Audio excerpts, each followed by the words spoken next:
اللہ عز و جل کی، تو اللہ ایک ایسی ہستی ہے حی لا یموت، وہ ایسا زندہ ہے کہ اس کے اوپر موت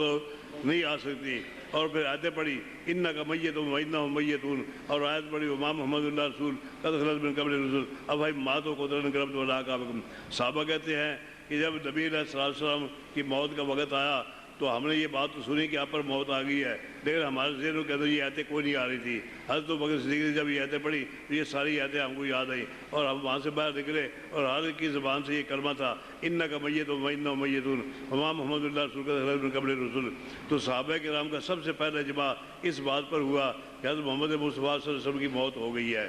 تو نبی علیہ السلام کی موت پر اجماع ہے صحابہ کرام کا۔ موت کے بعد عالم برزخ کے اندر ایک حیات ہے، اس حیات کا کوئی آدمی انکار نہیں کر سکتا۔ شہداء کو بھی حیات حاصل ہے، وہ قرآن کی نص کے اندر موجود ہے، لیکن انبیاء کے بارے میں ایک جگہ بھی قرآن مجید نے ذکر نہیں کیا کہ انبیاء کے پاس بھی حیات ہے۔ شہداء کی حیات 2 دفعہ قرآن مجید نے بیان کی، انبیاء کی حیات بیان نہیں کی۔ کیوں؟ اس واسطے کہ جیسا انسان کام کرتا ہے اسی قسم کا ثواب انسان کو ملتا ہے۔ تو جو آدمی اللہ کی راہ میں اپنی جان دے، اس کے بارے میں اللہ نے کہا تو اس نے اپنی جان وقف کی، اللہ کی راہ میں دی ہے تو میں اس کو زندہ کر دیا ہے عالم برزخ کے اندر، اور اس کو سبز پرندوں کے اوروں کے اندر جگہ مل جاتی ہے، وہ جنت کے اندر کھاتے پیتے ہیں۔ تو یہ شہید کا بیان ہوا۔ نبی کے بارے میں قرآن میں ایک مقام پر بھی نہیں کہا کہ نبی جو ہے وہ کیا ہوتے ہیں، زندہ ہوتے ہیں۔ شہداء کے بارے میں 2 دفعہ قرآن نے کہا، کیونکہ شہید نے ایک کام کیا ہے تو جس قسم کی کوئی آدمی کام کرے اس قسم کی جزا انسان کو ملتی ہے۔ اس نے اپنی جان اللہ کی راہ میں وقف کی، اللہ نے فرمایا کہ ہم نے ان کو زندگی عطا فرما دی ہے۔ جس نبی نے بھی اللہ کی راہ میں اپنی جان دی ہے، شہید ہوا ہے، اس نبی کے بارے میں بھی یہ آیت شامل ہو جائے گی۔ اور باقی انبیاء کے بارے میں قرآن مجید خاموش ہے، قرآن مجید نے کوئی نہیں کہا کہ انبیاء کیا ہوتے ہیں، زندہ ہوتے ہیں۔ قرآن مجید نے شہداء کی حیات بیان کی ہے، انبیاء کی حیات قرآن مجید نے بیان نہیں کی۔ سب سے پہلے بعد شفافے نے انبیاء کی حیات کا مسئلہ لکھا تو بعد میں سارے پھر مکھی پر مکھی مارنے لگ گئے اور انہوں نے بھی وہی کچھ لکھنا شروع کر دیا۔ اصل حقیقت یہی ہے کہ پیغمبر خدا صلی اللہ علیہ وسلم دنیا سے جا چکے ہیں، دنیا کی حیات تو آپ کو حاصل نہیں ہے، اور ظاہر بات ہے کہ دنیا کی اگر حیات حاصل ہو نبی علیہ السلام کو تو صحابہ کرام جس وقت کوئی مسئلہ پیش آتا حضرت ابوبکر صدیق کے پاس کیوں آتے ہیں؟ ان کو چاہیے تھا کہ حضرت محمد مصطفیٰ صلی اللہ علیہ وسلم کی قبر پر جائیں اور کہیں کہ آپ زندہ ہیں، آپ ہم کو ہمارے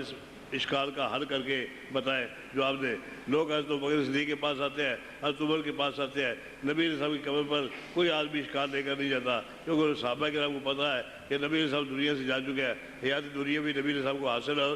نہیں ہے۔ اس واسطے کر کے صحابہ کرام اگر کوئی بات کرنی ہے تو آپس میں ایک دوسرے سے مسائل پوچھتے ہیں۔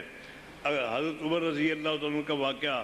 حضرت عمر نے کہا عباس کو، ہے عباس جب نبی علیہ السلام زندہ تھے اور قحط ہوتا تھا، بارش بند ہوتی تھی، ہم نبی علیہ السلام سے کہتے اللہ کے رسول دعا کرو، اللہ دعا قبول کرتا اور بارش ہوتی۔ اب نبی علیہ السلام دنیا سے جا چکے ہیں، ہم تجھے کہتے ہیں کہ تم ہمارے لیے دعا کرو، اللہ تمہاری دعا قبول کرے گا۔ پھر کہا کہ اے اللہ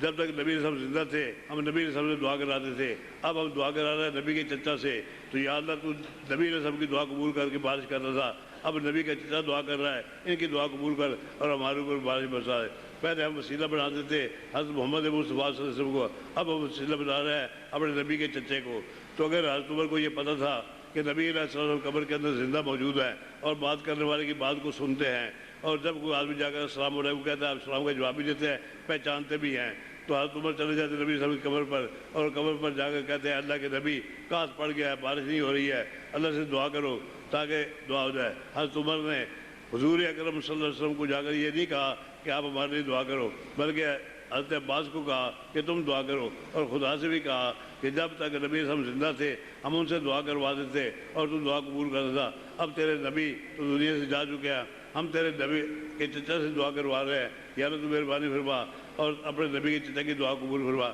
اور بارش برسا دے۔ تو یہ حضرت عمر کا طرز عمل یہ ابھی ہم پر واضح کرتا ہے کہ یہ بات کوئی نہیں ہے کہ پیغمبر خدا صلی اللہ علیہ وسلم کی قبر پر جو آدمی جا کر السلام علیکم کہتا ہے نبی علیہ السلام پہچانتے ہیں، سلام کا جواب دیتے ہیں، اور جو وہ بات کرتا ہے اس کی بات کو وہ سنتے ہیں، یہ بات کوئی نہیں ہے۔ نعرہ تکبیر، مسل کے حق اشاعت التوحید و سنہ، اکابرین اشاعت التوحید و سنہ، شیخ الاسلام علامہ قاضی عصمت اللہ صاحب۔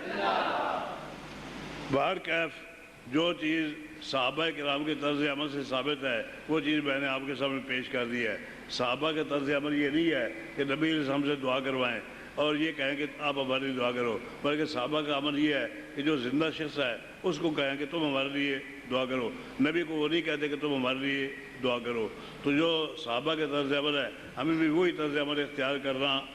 چاہیے۔ بہرکیف پیغمبر خدا صلی اللہ علیہ وسلم کی سیرت طیبہ اس کے بارے میں کچھ باتیں بیان کرنا میرے جیسے نالائق آدمی کے بس کی بات نہیں ہے۔ نبی علیہ السلام کی سیرت بہت بلند ہے، بہت اونچی ہے، اور پیغمبر خدا صلی اللہ علیہ وسلم کا مقام اتنا اعلیٰ اور اتنا عرفہ ہے کہ میرے جیسا ناچیز اس مقام کو بیان بھی نہیں کر سکتا۔ قرآن مجید کے اندر کتنے مقامات ہیں جن مقامات میں حضرت محمد مصطفیٰ صلی اللہ علیہ وسلم کی سیرت کو بیان کیا گیا ہے، تو خداوند کریم نے اپنے پیغمبر کی سیرت کو خود بیان کیا ہے۔ یا ایھا المزمل قم اللیل الا قلیلا نصفہ